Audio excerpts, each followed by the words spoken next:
My lazy coworker wanted me written up, but she accidentally committed a felony instead. I work in a warehouse for a major US package delivery company. I load a straight truck, but I also handle the rediverts, packages that mistakenly end up in the wrong parts of the building and need to be carted to the right area, for 3 separate areas, which can keep me pretty busy. Monday morning was a nightmare. We were incredibly short-staffed and busy as hell. So on top of handling my very packed truck and all the rediverts, I was also assisting another work area that was way behind, assisting my manager in loading a semi-trailer, and checking on 3 other coworkers who had multiple straight trucks to load by themselves. My manager asked me to do all this since everyone else was extremely busy. This meant my original truck would often get neglected, and the packages would pile up until I could return to loading them. Enter Carla. Carla has just came back from about a month off. She's responsible for sorting packages off one of the main conveyor belts and sending them to my work area, as well as a couple of others. So when I'm not there to load my truck, it can get pretty backed up, which stresses Carla right out. Another thing about Carla is she's been kicked out of every other part of the building for being too slow and constantly complaining. If you ask her to lift a heavy box, she cries that she can't do it. If it's getting busy and packages are piling up, she cries that she can't handle all the work. If another coworker snaps at her and asks that she make her career, she cries that the other person started the fight. She and I have had problems before.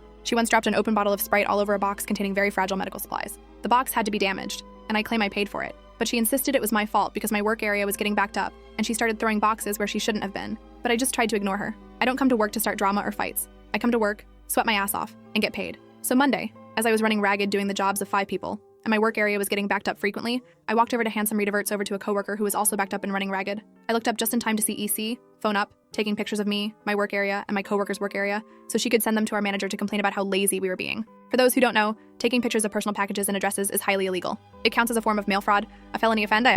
If the United States Postal Inspection Services found out, our warehouse could have been raided, and she could have been thrown in jail. So not only is it rude, but it's extremely and explicitly forbidden in the workplace. So as soon as I saw her do that, I started fuming. Thankfully, I happened to spot the sort manager across the way, so I stopped him and told him what happened, and he had a stern talking to with her. I didn't hear most of the conversation, but I did listen to her crying, "Oh, but Charles," trying to blame him for being overloaded with packages. I don't think she got in serious trouble this time, but I doubt she learned her lesson, and if she does it again, I won't hesitate to go higher up. I hope this witch gets fired.